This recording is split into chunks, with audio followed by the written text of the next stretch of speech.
It is 7:30 p.m. We know what time that is. It is time to light your hair on fire. It's Friday. We got to let the hair down. That's what we have to do right there. So that's what I plan on doing. I am Sergey Brown, of course, if you don't know. And we have Miss Dawn. Baby, say hello to everyone. Good evening, all. There we go. That is Dawn. And we have a very active chat already. If you have not seen Pat's new picture, babe, you got to go take a look at it. I saw it. It's the Saturday Night Live. There we go. Pat from Saturday Night Live right there. Mm-hmm. Now he's confusing me because I thought it was a guy. Yeah, he's a guy. I've actually talked to him. So Okay. it works out well. It gives me all the confidence in the world that he is the Pat that he claims to be. Okay. So there is just a ton of news today, and I figured I would wrap the week up by doing this. Now, normally, I do a Sunday show. We're going to move the Sundays to Fridays. I'm just still working on the team. We've got Jack Moore, who you guys are going to love, is going to be on that. That's going to be every Friday night. We're going to do a 3-hour show on Fridays, 6 p.m. to 9 p.m.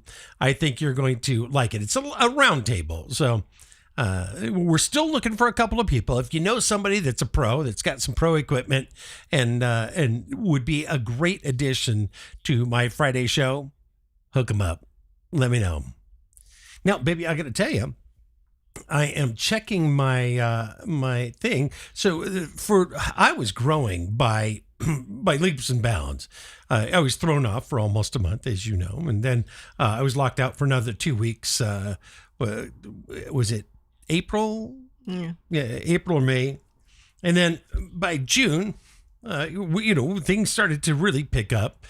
But this last month, oh my goodness, I have been between 9,960 followers and 9,990 followers. And it's you've gone through 300 or more.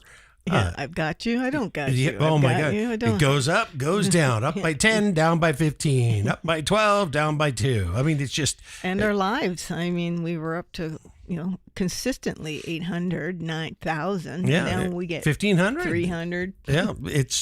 So we're moving. But they did tell you that you're not going to get the reach anymore because you're a bad boy. By we mean X. X. So I'm at 9,996. I need 4 more followers to break that 10,000 mark point. Come on. Maybe we'll do I'm it just tonight. hoping. Yeah, exactly. So if you're not following me, can you just go follow me tonight so I can celebrate that I finally took me a month to get that 10,000, to get an extra 40 people? Oh my goodness. Now, that said, if you have not seen my Substack, I wrote a new article today. It's the 3rd part in a series that I'm writing. Go check that out. If you can, subscribe. Well, you can subscribe. Just subscribe. It's free. If you want, put down $5 a month, and that goes towards a good cause of us trying to save the atmosphere. Now, I think that is about all I have to say. Who do we have in the chat tonight? Russ just gave a link, and you can probably see it in the chat. Can you click on that? Hold on. It's a rumble about Bill Gates. But everybody else is just still saying hello to everybody. LaShawn, Christy, John's mom, Jen. No, Russell, why don't you mention what that link is there in... It says it's Aerovax Chemtrails Exposed and a big picture of Bill Gates on it. Ah, yes. Bill Gates granted emergency power to spray chemtrails on 41 million Canadians. There you go. And if he's doing it on Canadians, he is doing it on Americans. And I am going to be doing a 20-minute presentation and then a question and answer series with a group up in Canada.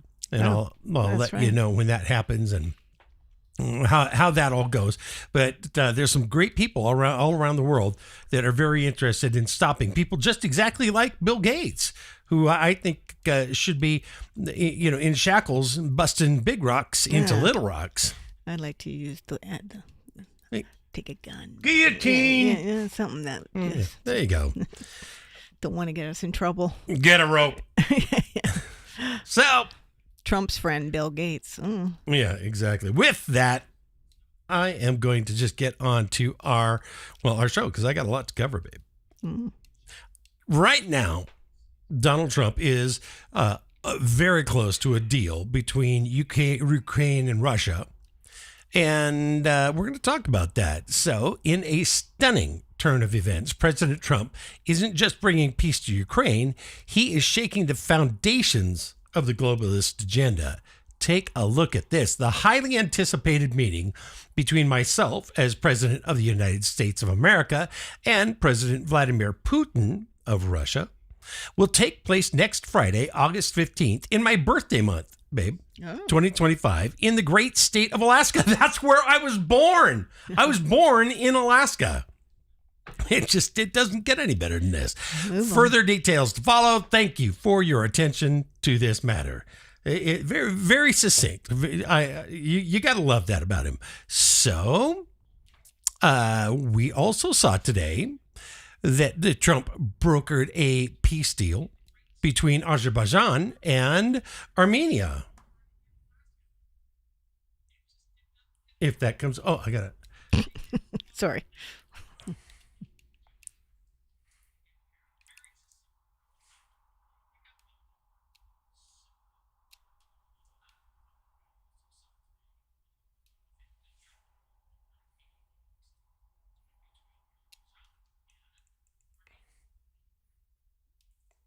There we go. So they're just going to talk about him signing it. But this is a big deal, right?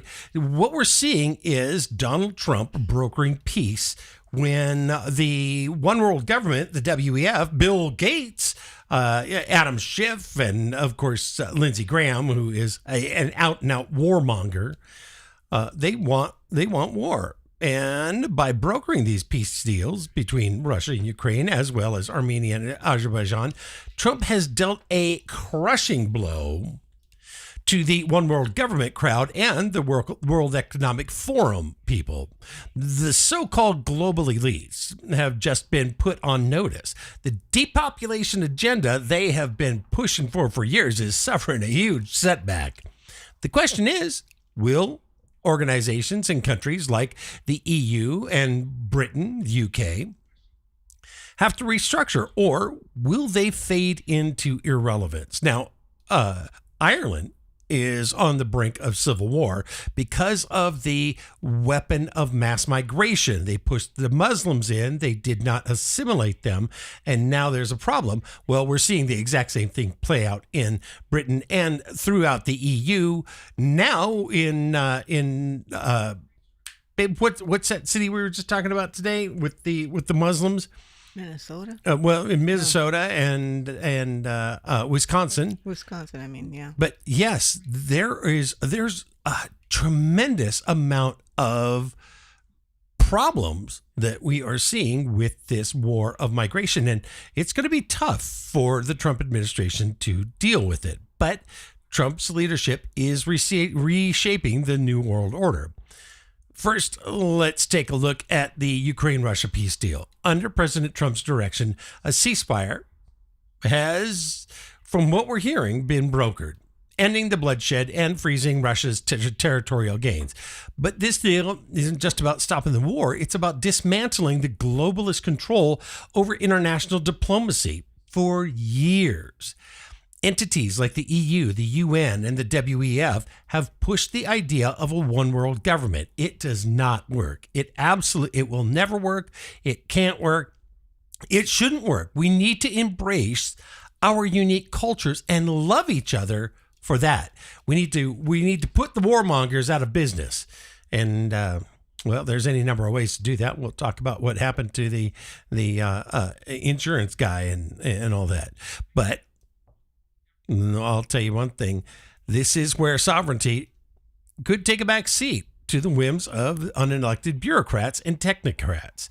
With this peace deal, Trump has put a stop to that for now by sidelining traditional globalist organizations and leaving national interests at the forefront. Trump is showing that sovereignty and peace do not need to be dictated from above. And I like that. I think that's the way we need to do it. This isn't about Russia and Ukraine. It is about Trump's strategic counterattack on the global elites. And we have to keep that in mind. This is not an easy job, but he has been doing one hell of a job lately. Russia keeps its territorial gains, but in return, the U.S. is positioned as the primary negotiator, bypassing the ridiculous, moronic, horrific pedophiles that make up the EU and the global organizations that have been long since been pawns of the globalist agenda. The WEF, led by figures like Klaus Schwab, well, I guess it's his son or his tranny daughter or somebody like that, has been pushing for a great reset, a complete overhaul of global governance to impose top-down control over nations, economies, and populations. I'm not saying that we're not going to have that here. There's things that Trump's doing that I don't like, but I like the fact that we're stopping the wars. Quit killing people. Guess what, though? Trump just kicked the agenda to the curb. That is what I really like. This is a major blow to their plans for a controlled by the few type of government. Trump's leadership is a rallying cry for national sovereignty and self-determination.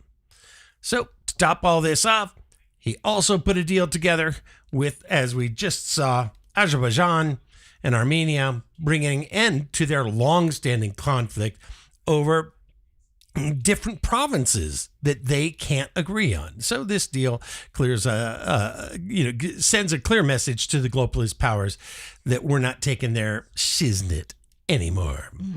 What are they saying over there in the chat, baby? Jen says, I'm so hoping I'm wrong about DT. I lost hope when he pushed Operation Warp Speed.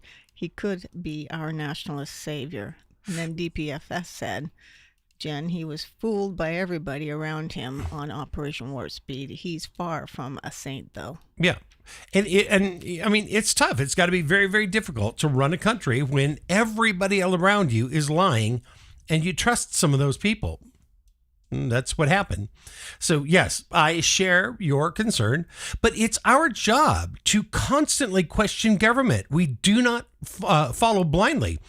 If we want a government of the people, by the people, for the people, we have to continually hold those elected officials' feet to the fire. If we don't, we get another Biden, a goofy sock puppet put up so Obama can have a third term. That's what it is. And then we have a coup. Now, and I'm going to keep researching, but there is some rumors bandying about on the internet today that Obama is going to be fingered by Tulsi Gabbard, DNI Tulsi Gabbard, as the one who gave the okay to assassinate Donald Trump and funded it and organized it with the other top officials. And that's what James Clapper and John Brennan and James Comey are so worried about right now, is those treasonous acts. That's going to get you sent to the gas chamber. Do we do the gas chamber anymore? We should. I think we have the firing squad in Idaho. Yeah, there we go. Yes, we do. We just brought that back, and that's effective. So what does this mean for the future? Well, the U.S. must continue leading the way in this diplomatic shift. Countries across the globe need to reject the power grab of the globalist organizations like the UN and the European Union, who are trying to control nations under the guise of climate action and progress. The whole climate argument was contrived so they could steal trillions of dollars from you, me, and everybody else around the world, wrest power and sovereignty out of our hands, and then allow them to live like absolute kings while they starve and poison us. It is time for nations to take back control of their destinies. Trump has shown the world that peace can be brokered without compromising sovereignty. The U.S. should keep pushing for more deals like this, for peace, for stability, and most importantly, for national determination. Baby, what are they saying over there in the chat? Worries Me says, I read someone someone was saying if he wouldn't have pushed warp speed, we could have been in lockdown 10 years ago. Yeah, warp speed and the lockdowns really came out of the 2 weeks to stop the whatchamacallit. And if you remember, that actually happened before. Let's see, was it before the I guess the lockdown idea came out of the red states primarily, or the blue states primarily. So the liberal states were already pushing this idea early in 2020 in January. I mean, everybody had to have a mask. Do you remember when you had to walk one way down an aisle? And if you went the wrong way, people lost their shit. You can walk through a restaurant, you have to have your mask on. As soon as you sit down, that virus has no idea how to get to you, so you can take your mask off. You've disappeared in those seats. Let me see. Derek says the U.S. can't get up without throwing off the yoke of a small Middle Eastern country. That is exactly right. Unfortunately, the U.S. still has plenty of entities that want to take over the world. And they're going to be shopping these plans, and it's all based around money and selling weapons, because selling weapons is probably second only to energy and oil, really. So, yeah. We're gonna still be fighting that, and we have to fight. And you and me, we're the ones that have to fight. We have to make sure that people don't take the easy way out in government just so they can get things passed. Yeah, we need to start standing up. Things are just we getting really out of do. hand. Absolutely we're do. too passive. So let's stick a fork in it, put that marshmallow in the fire, and roast the usual suspects. Those who have been trying to engineer the one world government for decades. The WEF, the World Economic Forum, has got to go. The EU needs to crumble. Is the euro still a thing? Is that worth anything now? And other globalist bodies have pushed for control through division and crisis. But here comes Trump, bringing peace where they failed. You will remember that the Biden administration was really pushing to escalate the war right before Donald Trump took office. Thank goodness he won the election, because had he not, between November and January, we would have been in a full-on thermonuclear war. I firmly believe that. So thank you for keeping us out of that. I think that that power grab, it's not something that we can deal with as a world, lighting off thermonuclear weapons. I know everybody has their multi-billion-dollar underground bunkers that they can stay for 10 years. But at what point do you miscalculate and it just turns the whole thing into a molten ball or a toxic forever ball, and suddenly there's no more life on the planet, regardless how deep you go? Pat said, Sergey, I think what they meant was if the warp speed and the jabs were not rolled out, we could have been in lockdown for years. Yeah. Yeah. Well, yes, absolutely. I agree with that. Beckham did ask, is October 18th still on? Yes, it absolutely is still on. We've just been keeping it quiet because we have so much that we've been doing up until then. So, yes, October 18th is still on. I might rework that a little and maybe. He said he needs help, people. Yeah. He's just one man, and just the show alone takes half the day or more to just get it. All that information in his head. There's a lot, and I'm just a lowly working man. So. And I already work, so there we go. So yeah, if you can help, guys, cast your hat in the ring. We need some good organizers also. Give him a call. He'd love a team player. Yeah, absolutely. So their agenda is crumbling and Trump is leading the charge. The next time someone talks about a global solution, just remember this. Trump just showed us that real solutions come from national leadership, not global manipulation. And I'm not saying it was easy, but I'm saying that it was right. And that's the right thing to do. So these peace deals aren't just victories for the Ukraine and Azerbaijan. They're massive setbacks for the globalist agenda, and they signal a return to sovereignty and, of course, national self-determination. Trump's diplomacy is dismantling the control structures. That is what we need to know. The globalist elites are on the ropes, and it's up to the people and their leaders to step up and take back control. We're witnessing the dawn of a new world order, one where people are free. That is what I'm going to absolutely mount my hope on right there. So, free isn't. Yeah, freedom is not free. Yeah. Nope, you got to work for it.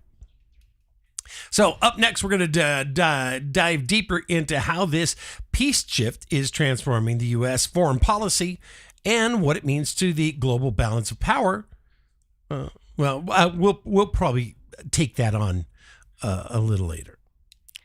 DPFSF said, me too, Jen. I guess he's answering something. I did talk to our congressman district director today, though, and he agreed with a lot of what I told him. So there's hope. Yeah, exactly. If they can start believing that the sky is not ours. Somebody's got to believe it.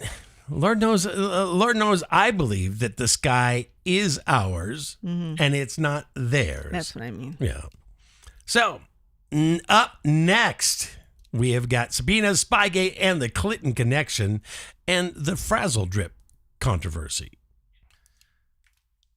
So I'm going to play you a little something before I go into this, because I think that it, first of all, it's going to break things up just a little. And second of all, it's important information. I would like to also touch on some of these subpoenas coming out from Jamie Comer's office regarding Russiagate and the deep state coup. It seems like he has a timeline to talk to these people. What do you know about that? Yeah, there's a little bit of timeline. I know some of the subpoenas that went out, those are set to make their way into D.C. towards the end of August, perhaps even September.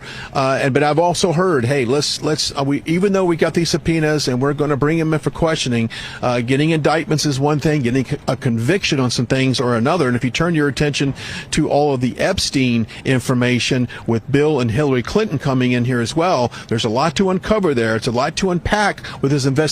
I've got some sources, some independent journalists that have really put a lot of time in this. Look out for money laundering charges and the interest going towards Hillary and Bill Clinton.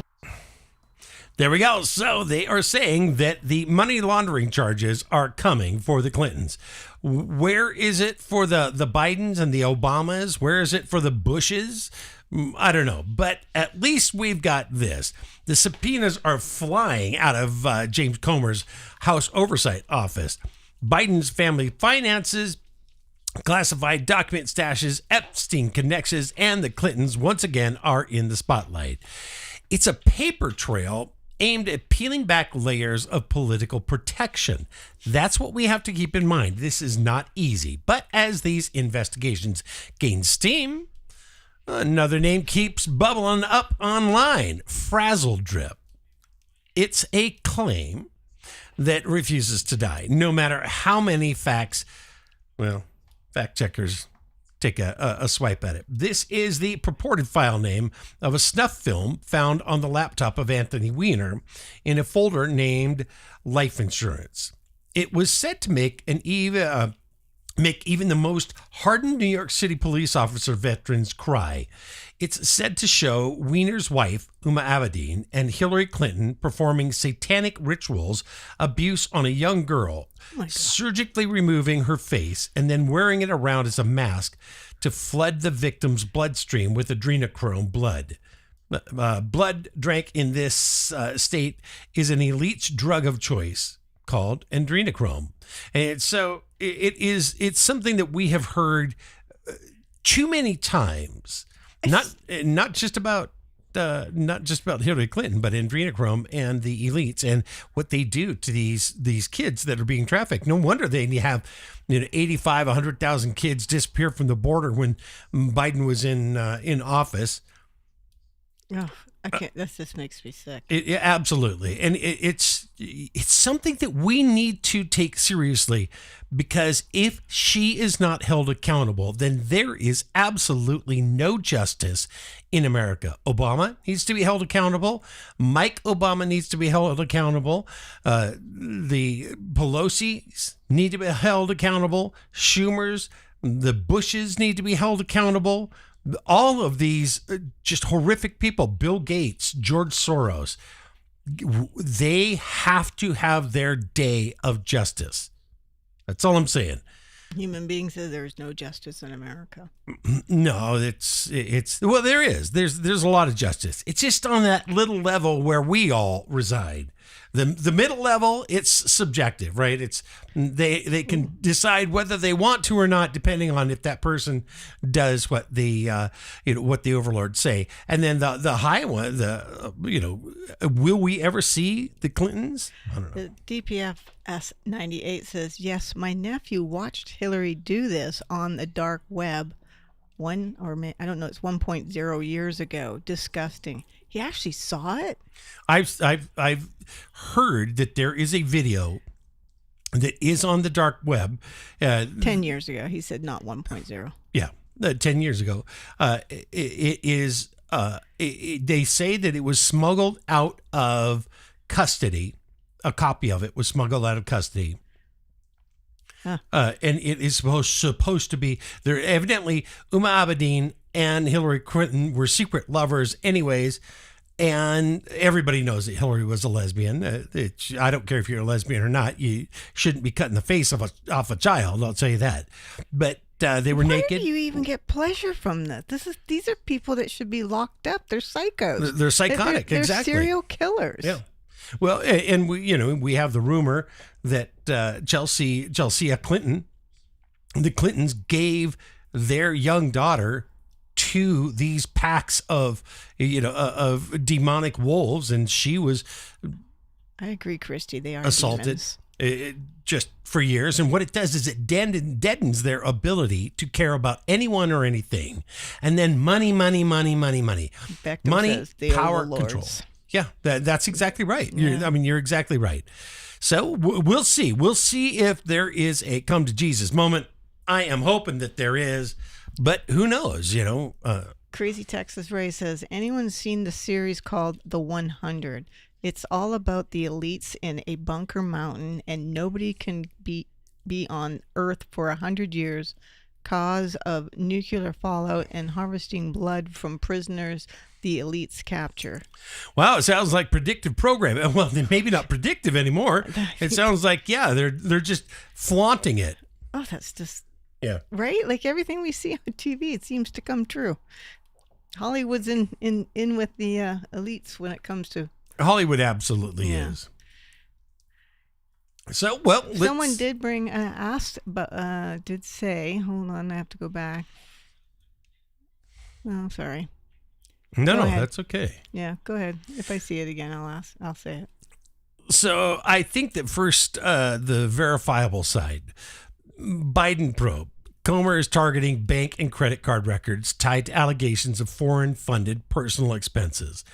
Epstein investigation, DOJ, Bill and Hillary Clinton, and other subpoena or connections to the disgraced financier. Durham's finding. Now that that was a joke, but FBI misled Congress, relied on the unverified Steele dossier, and hid its Clinton's campaign's origins, giving political opposition research the weight of official intelligence. Oppo research is how you make things up, right? Opposition research, you make stuff up, or you find something real. The problem is that normally when the FBI or the CIA or the NSA or the Department of Justice or the DNI get a hold of it, they're like, that's not right. We cannot go forward with this. And then they'll put an investigation on to how it got there. That did not happen because our government is filled with deep state operatives that have no desire for America to be America. Now, the unverified but culturally persistent side, Frazzledrip origins, surfaced online in about 2018, alleging an unspeakable video that we just talked about on Anthony Weiner's laptop involving Hillary and Uma. The story claims the footage was so disturbing that those who viewed it either committed suicide or were silenced. And we know that Hillary Clinton's father took over the mob in Chicago. He was next in line, took it over from Al Capone. They're criminals. It's a criminal family. And she has, she and Bill were having mountains of cocaine flown into Arkansas to fund their political careers and their lifestyle. So I'm sure that her father was involved in that, or at least up until he died, and then his connections, and now Hillary is probably the mob boss. Why it matters in discourse. It has no credible evidence behind it, but it continues to be discussed because it fits into the broader public perception of elite corruption and the belief that powerful people get away with anything, which they do. When was the last time you saw a corrupt president or his family pay for anything they did? Think Hunter Biden or Jim Biden. Or Jill Biden, for that matter. They're all crooks. They're all criminals. There's like 20-some people in that family that were part of the money laundering scheme. The facts, the FBI did review Weiner's laptop in 2016, but they say that they really didn't find any incriminating evidence. No snuff film, nothing called life insurance.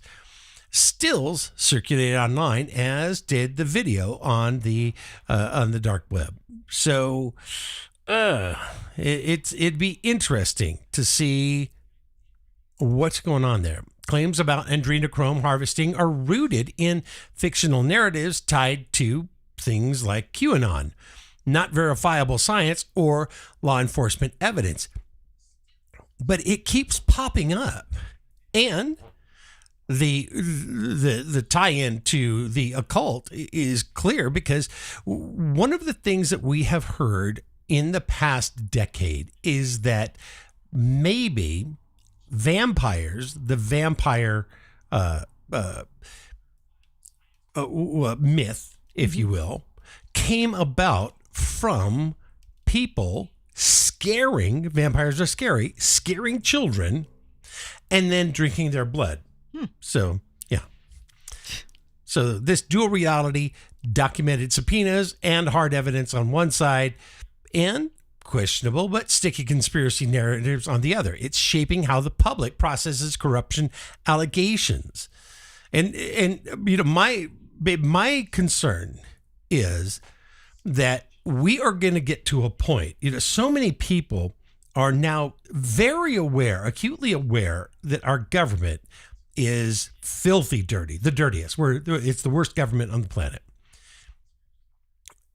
We now have the radical Muslim sect in America getting ready for who knows what.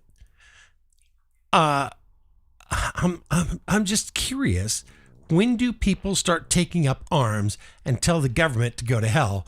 We'll deal with this on our own, because crime. I mean, the crime. You saw that video, babe. Did you see that video of that couple that was in Cincinnati, and the guy? They said the guy touched the black guy's face or tried to slap the black guy, but that doesn't.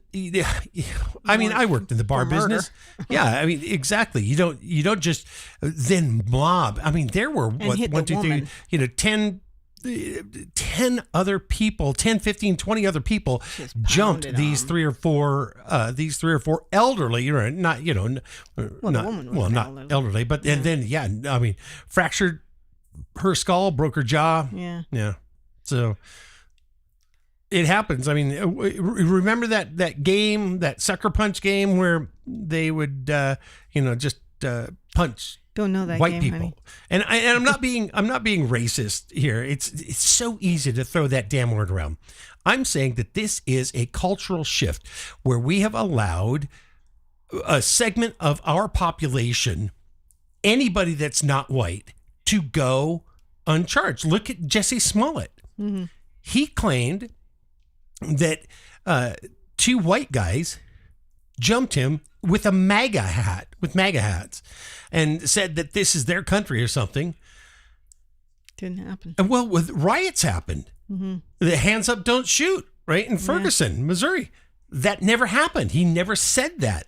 But riots happened because this is why I am so happy to see the end of the mainstream media's influence, because we have citizen reporters now that are now telling us the truth. Mm-hmm. DPSF says they want us to have a civil war. Well, absolutely. Yeah. There's no doubt about it. I completely believe that is the agenda for the vast majority. And I don't care if they're Democrats or Republicans or independent or deep state. There's so many in the U.S. government that stand to gain wealth, power, control that through a civil war, and that's what they want. And they want a reason to just kind of take the locks off of the big weapons and come at Americans, white Americans, that worries me right there. Yeah, Human Being says it won't be the younger generation. No, the younger generation has no fight in them. They don't know how to fight. They're too busy. And they don't understand the importance of it. Put makeup on them. Yeah. Themselves, men. Yeah, exactly. Well, exactly. There you go. I mean, men. I don't care. If you're on TV or in a movie or on a play, and you put all that fancy makeup and everything on that they do. But it's when we allow our kids. We were out to lunch today, and 2 parents, completely uninvolved in their kid's life, looked like they had a 12-year-old, maybe a 17-year-old. Would you say, babe? 20-year-old? No. I'd say more like she was 14, but. Okay. She had all these lots of like a backpack, and they both had headsets on, like the big ones. It looks like she was wearing pajamas. Yeah, and she's walking a stuffed dog. Yeah. Like walking it. And then she's holding it. And then it's like a pup. Yeah, and they don't even look at they weren't even looking at the menus. The parents, I guess, were picking out what they were going to eat, and the kids were in their own world with whatever they were listening to on their headset. There was no conversation. None. It was just so sad. So that's our, that's some of our. I seriously wanted to go and punch the parents and said, "Wake up." Well, it's a huge parental issue, but remember, the government has spent generations taking the parent out of parenting. So now we're just left with ting. Yeah. Someone said in the chat here, when Gen X is gone, the world is done for. Oh, that was Jen. Yeah. When Gen X is gone. Yeah, it certainly is. Mm-hmm. We're in a world of hurt. I'm not going to say any different, but we can change it, and that is why I say that we are fighters. We're absolutely, completely aggressive fighters. I'm really ready to fight. Well, I know you are, baby. I absolutely know you are. So let's move on to. I was going to say episode. Just one second. Worries me says my grandkids have good work ethics, but they would easily rely on the government, I think, if need be. Yeah, exactly. Yeah. Because when you're given a trophy for showing up, you always now, water takes the path of least resistance. Well, so do humans. So that's just the way it is. All right. So all right. Next AI, segment. the Pandora's box we have open, and can we close it? So James Cameron came out. I was just reading this today. And warns of Terminator-style apocalypse if you put AI together with weapons systems.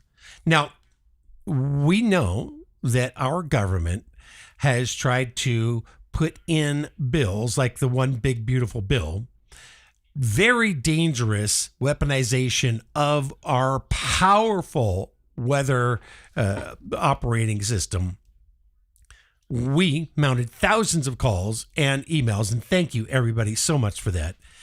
But we got that pulled out. I understand that they're trying to put it back in. Donald Trump is pushing to be the AI leader on the planet. Everybody says that this is a bad idea, but they also say we can't stop because the rest of the world is doing it. So imagine a world where machines smarter than us control weapons, surveillance, and even your daily lives. Elon Musk, Jeffrey Hinton, Sam Altman have all warned us about the dangers. So why are we still racing ahead? We've cracked open Pandora's box, and what's coming out could change the world as we know it forever very fast. Mm-hmm. Sam Altman, CEO of OpenAI, has been sounding the alarm for months. In 2023 interview, he said, we've got to be careful here. I think people should be happy that we're a little bit scared of this. He's right. Without regulation, AI will keep moving faster than we can control it. Jeffrey Hinton, the godfather of AI, resigned from Google because of his growing fear. He said, it's going to be awesome for a while, and then it's going to be a nightmare. And Yoshua Bengio, one of AI's leading researchers, has signed an open letter urging a global pause on advanced AI development. His words were blunt. Powerful AI systems should be developed only once we are confident their effect will be positive and their risk manageable. So why does this matter? Well, because AI is absolutely everywhere, and it's not just a tool for solving problems. It's becoming a weapon of surveillance systems and decision-making. We're putting our future in the hands of algorithms with no empathy, no accountability. If we don't act fast, AI could become the biggest existential risk to humanity, the biggest that we've ever seen by far. The fix, well, regulation. We need it, and we need it now. Altman, Hinton, and Bengio are calling for it, for AI to be stopped. They're calling for guardrails. Elon Musk is. We need international agreements, safety protocols, and systems to ensure AI is developed responsibly. Think about it.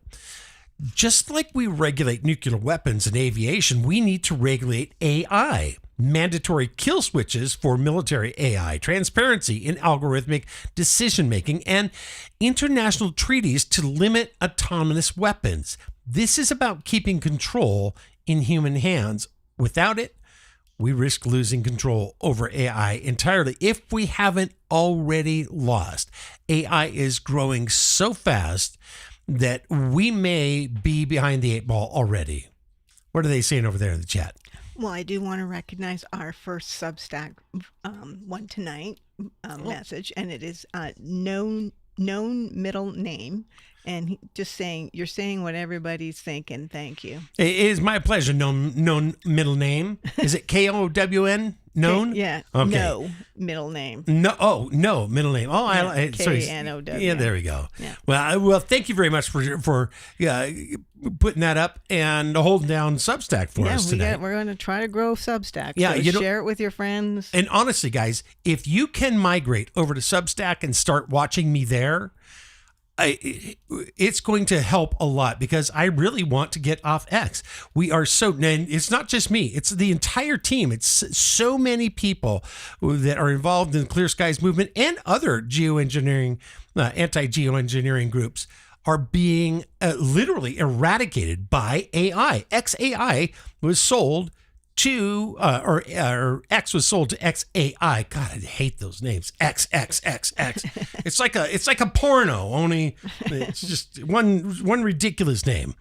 Anyway, to make a long story even longer, go follow me over there on Substack. If you can drop $5 a month, please. I'd love the help because we're paying for a whole bunch of stuff right now. What are they saying over there in the chat? DPFS98 says, I'm more scared of AI than anything coming at us. Yeah, it's Terminator. We all saw the movie. Absolutely. I would say it's more than frightening. Babushka says, we're going to be looking for John Connor soon. We certainly are. I mean, it was Was James Cameron with Terminator, was he on point, or is he part of the whole cabal and he knew this was coming 40 years ago? Good God. Did he travel to the future and see it? Because, I mean, now they're saying time travel is possible. Exactly. It's math, from what I understand. Pat says, I truly don't know, Sergey, who runs Substack? ? I don't know, but I'll tell you, we wouldn't have the information about the COVID being released as a bioweapon. We wouldn't have the information about the COVID vaccine being deadly. We wouldn't have American frontline doctors. We wouldn't have American frontline nurses. We wouldn't have any of that without Substack.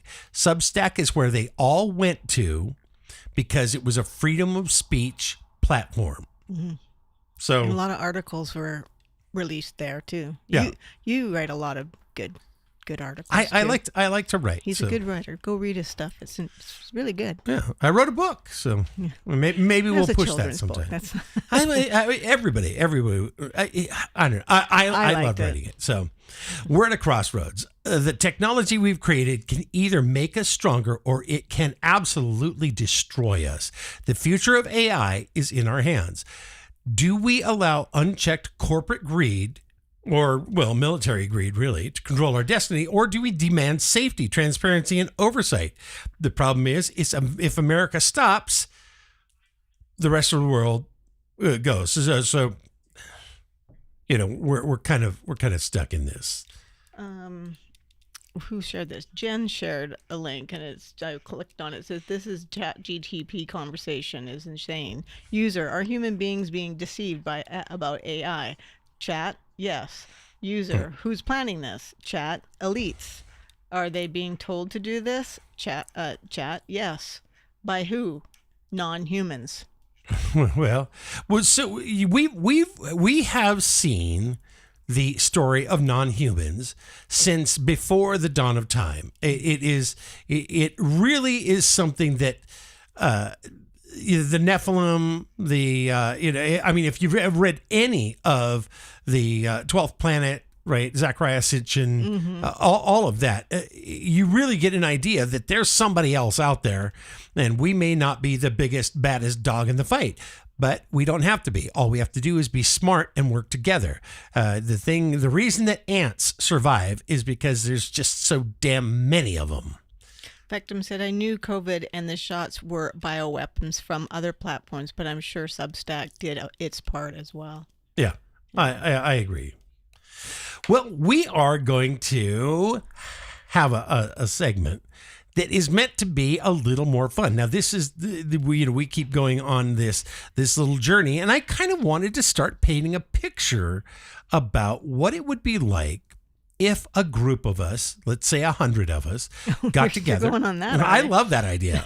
Got together, bought a piece of property, and became self-sufficient with all of the technological advances that we can use. But we can mask our homes in metals and types of paint that makes Faraday cages out of them. We can use, our phones, just plug them in rather than Wi-Fi, right? So we're not swamped in all of these, all of these radio rays. Exactly. Mm-hmm. So I call this building the dream. Welcome to the next chapter of our journey towards self-reliance and community empowerment. We have laid the groundwork, and now it's time to bring our vision to life with vibrant energy and sustainable practices. I don't mean the ridiculous, moronic, absolutely stupid green energy sustainable. I mean sustainable in a way that the word was actually created to embody. So with that, we are going to get onto it. Imagine a community where every element, from the food we eat to the homes we live in, is a testament to our commitment to independence and harmony with nature. Let's dive in to see how we can make this dream a reality. Picture this: a homestead where the mornings begin with a gentle moo from a Scottish Highland. The Scottish cow. Highland. Scottish Highland cows are famous for excellent marbling and beef flavor. For those of you in harsher climates, the Scottish Highland cow may be the answer to your beef rearing problems. With their long, shaggy double coats, these longhorn cattle will thrive on rugged terrain and icy winters, producing deliciously tender, lean beef with a great flavor. The gentle and calm disposition of Scottish Highland cattle make them a pleasure to work with, even if you're a beginner. Plus, their iconic look makes them an eye-catching addition to your homestead. It's one of my favorite cows. I couldn't kill it. They'd all be my pets. I'd be like, no, you're not. We're gonna just be vegetarian. You're not allowed to name them. I'm not allowed to name them. Oh. But can you imagine that? Nearby, goats roam freely, offering both milk and meat. Goats are incredibly versatile, efficient grazers that can thrive on land unsuitable for other livestock. Their milk is rich in nutrients, perfect for cheese and other dairy products, while their meat is lean and flavorful. Plus, their dung serves as excellent fertilizers, closing the loop on our sustainable ecosystem. Chickens cluck contently in the backyard, providing fresh meat and eggs. They're natural pest controllers, keeping the garden healthy, and their manure adds valuable nutrients to the soil. Above it all, the skies are dotted with Starlink satellites, ensuring reliable internet access. Even in the most remote areas, this connectivity empowers us to learn, share knowledge, and stay connected. And I am a big fan of books and libraries, stuff that you can hold and carry out to that special little place beneath the tree out in the field. Stay connected with the world while living off the land.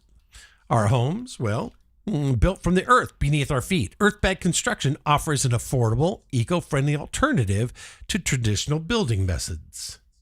Hi, I'm Jonathan. I'm Ashley, and we are Tiny Shiny Home. Our family is building an off-grid desert homestead, and we're using local soil to fill bags to create our own unique natural buildings. Today we're going to share everything we know about Hyper Adobe Earthbag building. These UV-treated rational mesh tubes are presenting exciting new opportunities, safer build sites, and huge cost savings for those of us who are building with soil. We've been furiously experimenting the last 4 years with it, building a solar shed office, a large outdoor chicken garden, a small composting toilet outhouse, and have taken everything we've learned from those projects to design a huge 2,500 square foot roundhouse for our family, all while documenting every step of it on our YouTube channel. Our solar shed office uses 16-inch Hyper Adobe Earthbags. It has a traditional insulated roof to catch rainwater and an earthen floor. We also have a mini split AC and heat pump. With all these things combined, the mini split is incredibly efficient because once it brings that building to temperature, the thermal efficiency holds the temperature for long periods of time. Thermal mass transfer is the most interesting thing about earthbag walls. When the sun warms the wall, it gets absorbed and slowly passes through to the inside. For our 16-inch walls, we found this takes about 12 hours.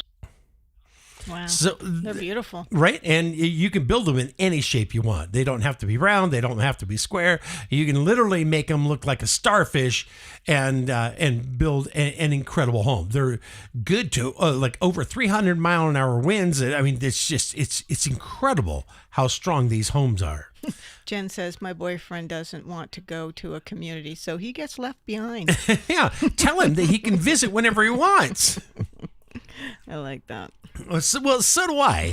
And the thing is that, yes, we're just kind of thinking out of the box right here, but Yeah. It really is a great thought. And these structures are not only energy efficient, but they're also resilient, capable of withstanding natural disasters like earthquakes and fires.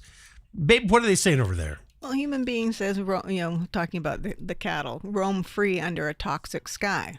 Well, we may live in this community, but we still fight for clearing our skies. We're going to have those skies cleared one day. Yeah. So, but you're right. Yeah. I mean, we're going to grow all this. Yeah. But here's the fact of the matter. We can bitch and moan all we want, or we can start taking out toxins from our daily living by doing something like this. Mm-hmm. So, and always, and you don't have to do it like this, right? I mean, but my vision would be that we put one together, and then we put one more together, and one more, and pretty soon we have 50, one in each state, and pretty soon we have 100, two in each state, and pretty soon we have 10,000 of these small communities that grow their own food, sell it to the surrounding people, to make the world healthier.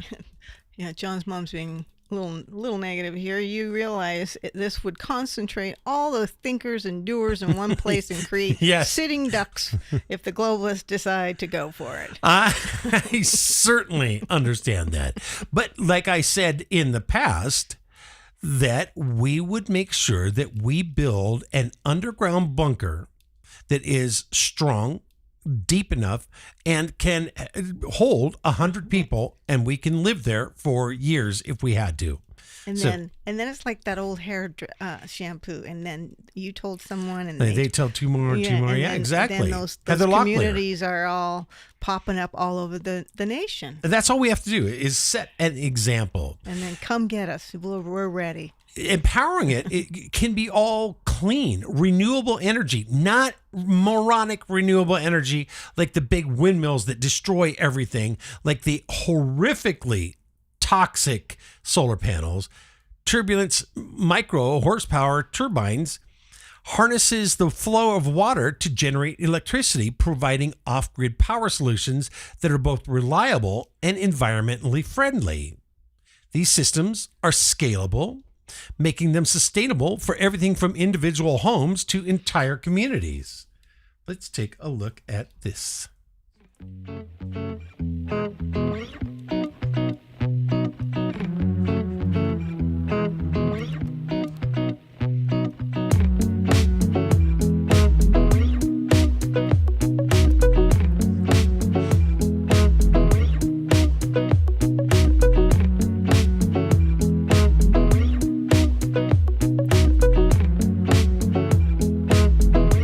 Right there, you're just spinning up Energy. Fish friendly, right? Energy, exactly. I mean, it's a brilliant idea. Turbulent, they are dialing this in. I think that this is not so much of a dream. I don't like to think of it like that. I like to think this more as a blueprint of sustainable, self-reliant future. I'm going to, maybe tomorrow, since tomorrow's Saturday, I will put up my plan. Now it's a work in progress, but I'll put it up on my Substack, and you guys can go just leaf through it and leave notes. It's a working paper. So go to my Substack tomorrow.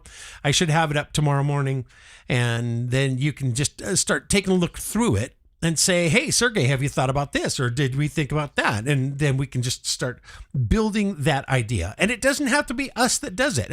All we have to do is have the idea, and then somebody is going to say, yeah, you know what? Let's go ahead and try that. Now, I hear that there are grants for things like this. They got a grant for that biodome. You remember that, babe?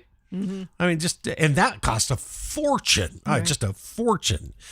So I think that by integrating livestock, sustainable building practices, and renewable energy, we're creating communities that are not only independent, but also in harmony with the environment.